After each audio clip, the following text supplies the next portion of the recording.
of Abraham.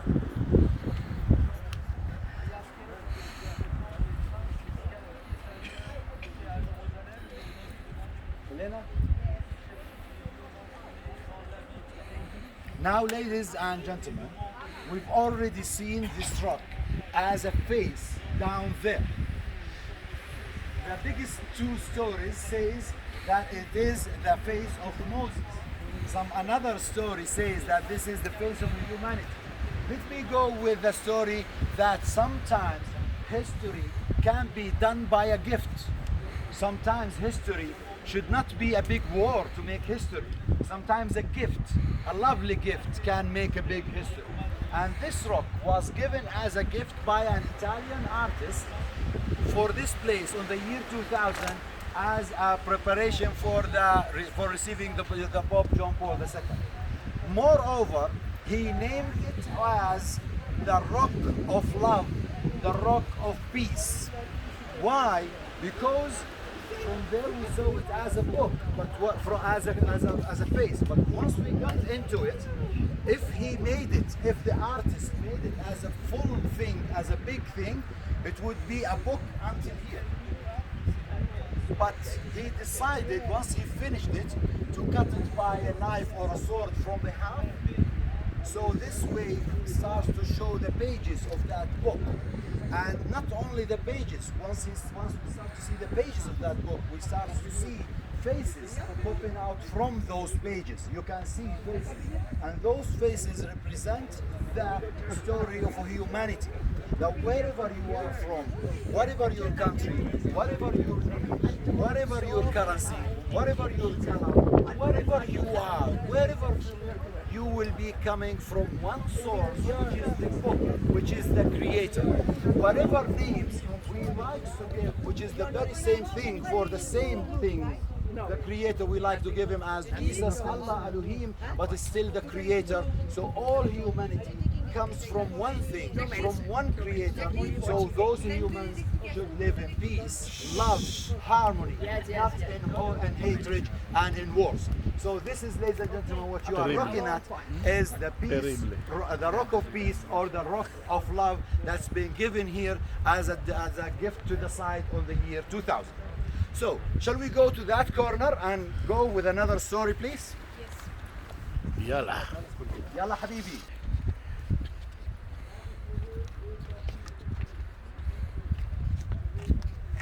Okay, dear sweet Abrahams. Now sometimes, if you, in a case or another, liked or found it easy to focus with me, that will make your visit a little bit easier. Now I'm here, I'm not going to tell information, I will tell what we are going to do as a route, as a line inside the place. We will go together from here, from this side. I will make 1 or 2 stations until the back of that church.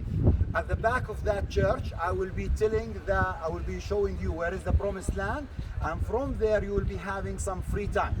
That free time you will use it to go inside the church and see what's inside the church. It is really lovely and beautiful. All the mosaics inside the church, they are original 6th century mosaics. So once you finish the church, you will be coming from that side.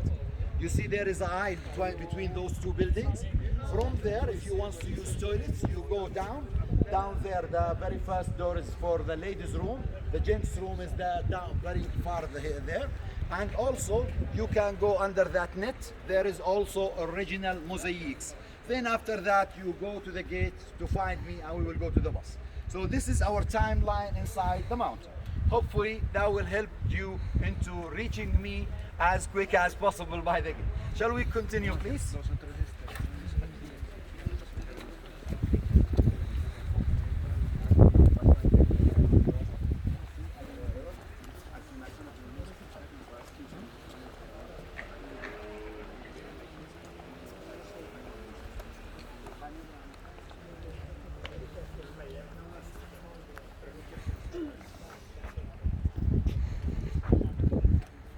Sometimes I like to say that this rock is a little bit funny, by the way. Why? Simply for sure, this rock does not belong to to the story of the site and does not belong to the site at all. This rock was found something like 100 years ago by some farmer from these farms around there, and while he was plowing his land. So he thought that it belongs to this place, so he gave it as a gift for the Franciscan fathers, and they put it in here. It does not belong to the story of Exodus at all, but we archaeologists, we know what this exactly been used for. And that rock was used 7,000 years ago, or 4,000 to 7,000 years ago, as a coverage for the burial place in the Bronze Age. On the Bronze Age, they used to make a cave and then cover it with such a cover to bury someone. And once someone else died, they open it, put someone else, cover it, and that keeps as a family burial place. So this is what the rock is. It's from the Bronze era, much more than from the time of Moses.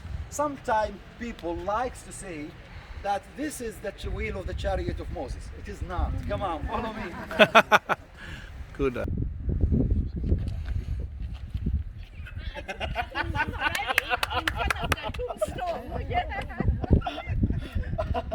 Okay, Abraham, ladies, gentlemen, kindly please.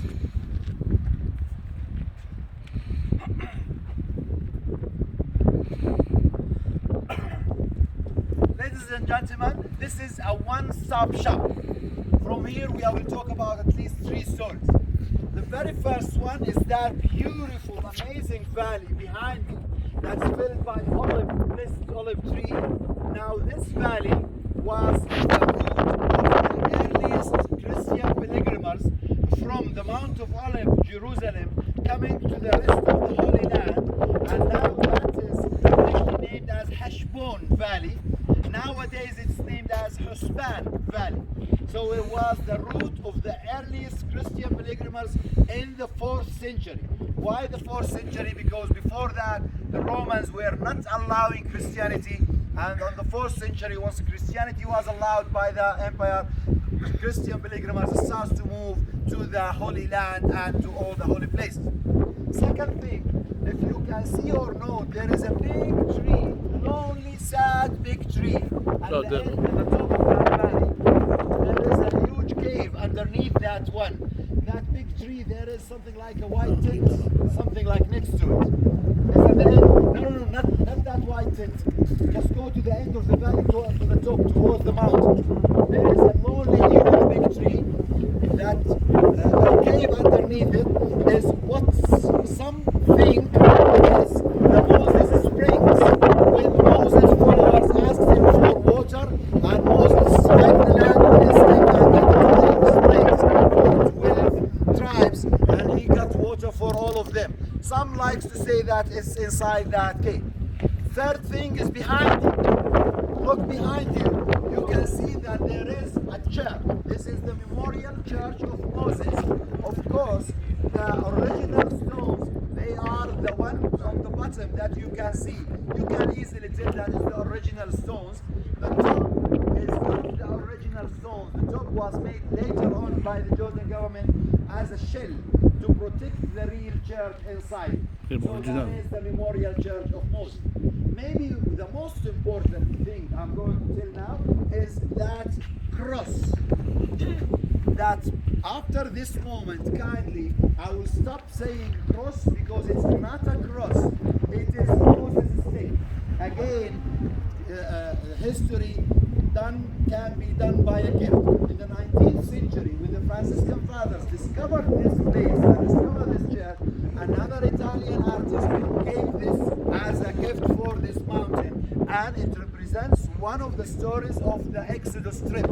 That story, when Moses and his followers starts to be attacked massively by venomous snakes. So the followers of Moses told him, talk to God and let him protect us and heal us from those snakes. God told Moses, erect your stick and mount a snake on it. Whomever see it will be protected and healed.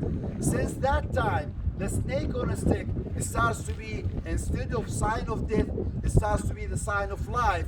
Up to this moment, it is used as a sign of pharmacies, hospitals, and all these medical things. Now, ladies and gentlemen, we will go next to that Moses stick. I will orient you to the promised land, and then you will start to have your free time to go back to the place.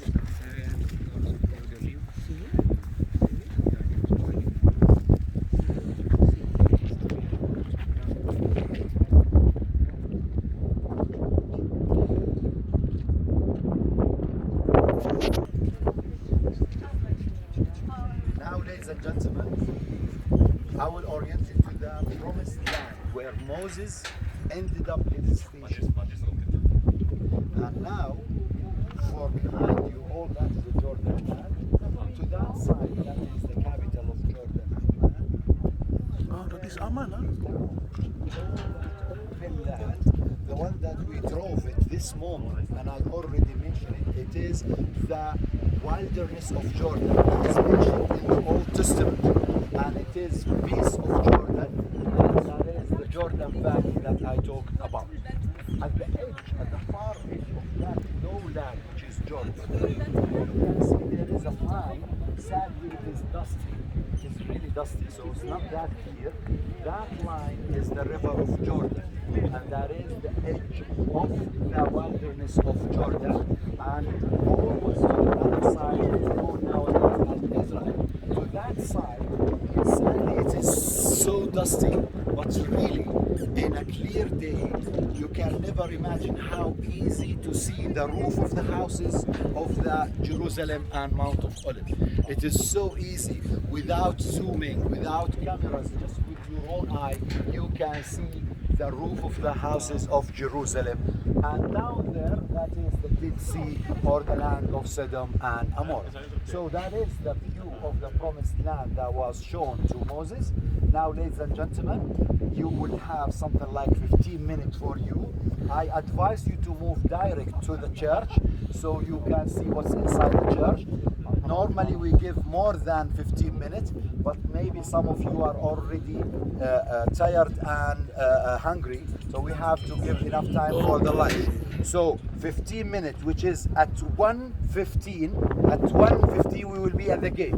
I will advise you to move directly to the church, to see what's inside the church, and then move out to make the use of those 15 minutes.